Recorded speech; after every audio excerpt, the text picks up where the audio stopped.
Chapter 35. As the door to Professor McGonagall's office swung open, Draco's gaze immediately landed on the peculiar emblem adorning Xenophilius Lovegood's neck, a triangle enclosing a circle with a line striking through it. The next moment, Xenophilius shouted "Luna" and dashed past Draco, scooping his daughter into an embrace where Ron and Potter had been supporting her. Draco momentarily expected to see a woman following with equal emotional fervor, but memories of Riddle reminded him that Luna was alone after witnessing her mother's demise. Standing awkwardly beside Ron and Potter, Draco found himself drenched in a mix of mud, slime, blood, ink, and perhaps a rogue phoenix feather or two from their escape by Fawkes through the piping. Observing Luna and her father, he pondered if the scene would rouse curiosity among the others if he chose not to greet his uncle. His eyes followed Potter's to spot Dumbledore, who had returned to Hogwarts, accompanied by a visibly unsettled McGonagall. After ensuring Luna was seated near McGonagall, Xenophilius turned to the trio, his voice trembling with gratitude. "I cannot thank you enough for rescuing my daughter. She is all I have." "Please, father," Luna gently implored, tugging on his hand with a loving touch. "Don't get upset." Though tears were not yet flowing, Xenophilius appeared on the brink. "Tell me, how did you bring her back?" "I'm eager to hear that story as well," McGonagall admitted, her voice lacking its usual strength. Potter hesitated briefly before approaching McGonagall's desk to lay down the sorting hat, the sword lavishly inlaid with rubies, and the pieces that remained of Riddle's diary. Draco simply took his place beside Ron, allowing himself to drift as Potter recounted the events. His attention peaked during the mention of Aragog in the forest, but seeing no reference to the imperious curse, he eased back into his chair.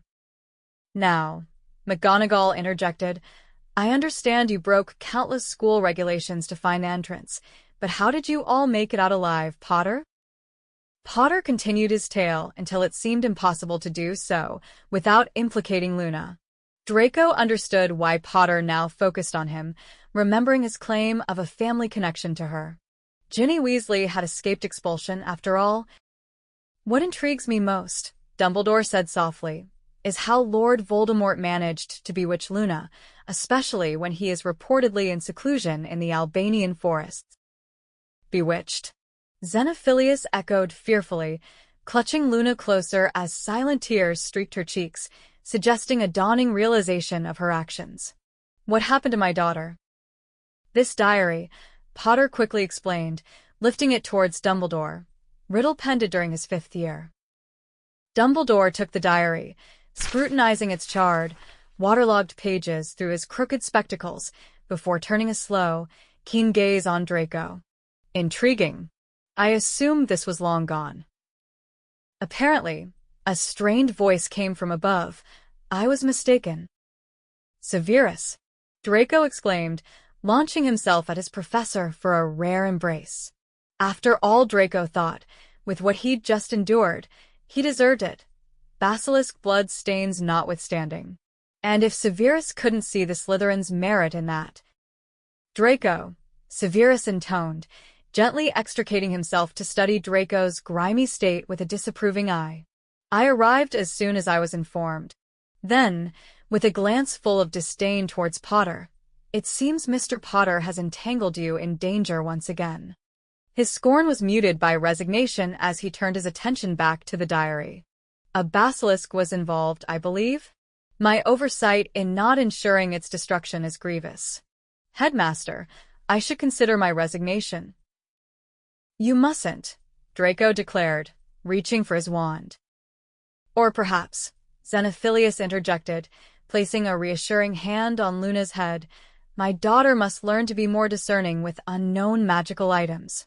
I thought I had instilled better judgment in her." He looked tenderly at Luna, smoothing her tangled hair. "I apologize for her misstep, Professor." "I'm sorry," Luna whispered. Severus lifted the diary, reading T.M. Riddle inscribed upon its first, damaged page. "Brilliant," Dumbledore murmured. Riddle was likely Hogwarts' most gifted pupil. Few are aware that Lord Voldemort once bore the name Tom Riddle. I was his instructor half a century ago here at Hogwarts. After his tenure, he vanished, traveled extensively, and became so enmeshed in the dark arts. Through unimaginable magical metamorphosis, he transformed into Lord Voldemort, nearly unrecognizable. Hardly anyone connects the frightening Lord Voldemort with the clever, handsome boy who once held the title of head boy. Equally intrigued, Luna and her father listened intently. "So this was Tom?" Luna asked, brushing away her tears. "I found him peculiar, but charming. I admit I fell in love. I'm fortunate to have a cousin like Draco to save me." She beamed at her father and then grasped Draco's hand gently. Xenophilius regarded Draco in surprise. "I was unaware our families shared such a bond." Draco inwardly mused how his father had invented grandiose tales of lineage connecting them to Salazar Slytherin, so why couldn't he do the same for something truly significant? "Well, it's not as if my family has been eager to discuss it." "Because you fancy yourself superior, no doubt," Xenophilius retorted. "I don't consider myself above anyone," Draco replied, shifting his attention to comfort Luna. "Luna, it's not your fault. Don't worry, it's going to be all right. Miss Lovegood should head up to the hospital wing immediately," Dumbledore declared. "This has been a trying ordeal for her." "There won't be any retribution. Even the wisest of wizards much older than her have been misled by Voldemort," Dumbledore stated, with Draco nodding in silent agreement. With unhurried steps, Dumbledore reached the door and swung it open. "Some rest and perhaps a sizable mug of hot cocoa is in order." "It's always lifted my spirits," he suggested with a gentle gleam in his eyes. "You'll find Madame Pomfrey still tending to things. She's distributing mandrake juice. Won't be long before the basilisk's casualties stir." "So Hermione's all right," Ron exclaimed with sudden buoyancy, and Draco, in immense relief, let his head fall and his eyes close, even more profound than the relief he felt when Voldemort met his downfall. "No lasting harm done," Dumbledore assured. With that, Xenophilius led his daughter away. Draco considered asking about the curious symbol he wore, but was distracted when Dumbledore turned to McGonagall. "Minerva, merit such as this demands a feast. Could you alert the kitchen staff?" "Of course," McGonagall replied crisply, moving toward the exit. "I suppose you'll handle Potter and Weasley?" Without a doubt, Dumbledore nodded, a hint of amusement creasing Severus's face. Once she exited, Potter and Ron met Dumbledore's gaze uncertainly. "I recall insisting that any further breach of rules might lead to expelling you both," Dumbledore mentioned. Ron's jaw dropped in shock. "It serves as a reminder that even the wisest must eat their words on occasion," Dumbledore continued, smiling. "You'll each receive a special award for service to the school and, let's see, 200 points each for Gryffindor." "What?" Severus exclaimed, spinning toward Dumbledore. "There goes the house cup," Draco pondered briefly. "And of course, Mr. Malfoy will receive a special award for service to the school as well, and 200 points for Slytherin." The house cup wasn't yet out of reach. "This is intolerable," Severus growled, glaring at Potter. "That reckless, self-important boy endangers my godson by recklessly breaking school protocols, and it's Slytherin that bears the consequence." "Severus," Draco intervened, tugging at his sleeve. "Severus, he saved my life." Severus paused, met Draco's eyes, then left the room in silence. "Rest easy, Draco," Dumbledore comforted, patting his shoulder. "Severus merely has his unique way of expressing joy at your safe return. Mr. Weasley, Mr. Malfoy, I must speak to Mr. Potter alone for a moment." "Thanks, Professor," Ron said and led Draco out. With a laugh, Ron noticed Draco ease himself onto the floor by the door. "Waiting up for Harry?" "No," Draco retorted facetiously. "Potter can do as he pleases. I've expressed my thanks enough. Just resting my legs a bit more." Ron chuckled, letting his head rest against the wall.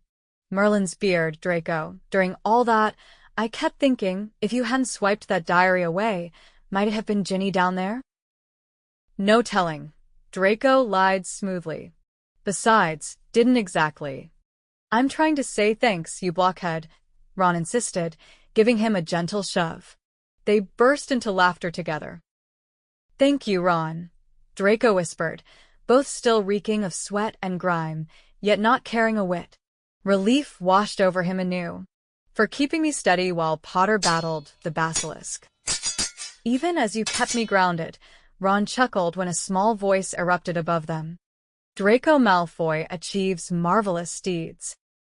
Ron jumped back, startled, perhaps not expecting such words from a house elf, least of all addressed to Draco. Dobby. Draco exclaimed joyfully. Did McGonagall pass by the kitchen to inform you? Draco Malfoy and Harry Potter saved this place, she proclaimed. Dobby felt overjoyed. Hey, I was part of it too, Ron chimed in with a grin. Am I getting an introduction, or what? Dobby, meet Ron Weasley, my friend, also a friend of Harry Potter's, Draco introduced with a warm smile. Ron eyed Draco incredulously at the word friend, twice as surprised when Draco added, and Ron, meet Dobby, my other friend here. Works in Hogwarts kitchens. Used to serve at Malfoy Manor until my father granted him freedom. Ron appraised Dobby curiously. A friend of Draco's? That's the premiere of him using that word on me. Draco Malfoy likes to wear indifference as a guise, Dobby imparted wisely. Yet Draco Malfoy feels far more than he lets on. Draco Malfoy felt a great solitude when Harry Potter believed him the heir of Slytherin. Dobby. Draco shushed urgently. Are you here to praise me, or to embarrass me? He raised a hand, encouraging Dobby to mimic the gesture. Slap it. High five. Trust me, it's a muggle custom. Hermione's folks taught it to me. Fits the mood. After a worried moment, Dobby obliged, bending down and tentatively slapping Draco's hand. Ron joined in, surprising Dobby by lightly slapping his hand as well. Is that why Hermione checked out those books on house elves at term start? Ron inquired of Dobby. Thinks you ought to be free, you know. Draco reclined, enjoying their lively exchange until a distinct noise froze him. Draco Lucius Malfoy, explain yourself at once.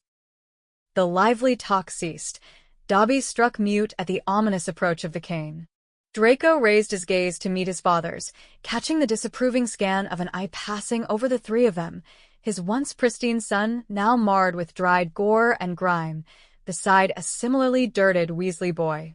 The very family Draco vowed to avoid. And there was Dobby, the freed house elf who helped Draco resist his destiny.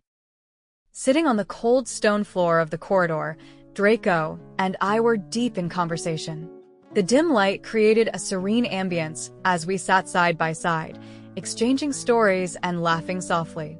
Our voices echoed gently through the hallway, each word a shared secret that tied us together in that moment, just good friends finding comfort and camaraderie in each other's company. Thanks for listening. If you enjoyed this chapter, please hit the subscribe button and ring the bell to stay updated with more audiobooks. Happy listening!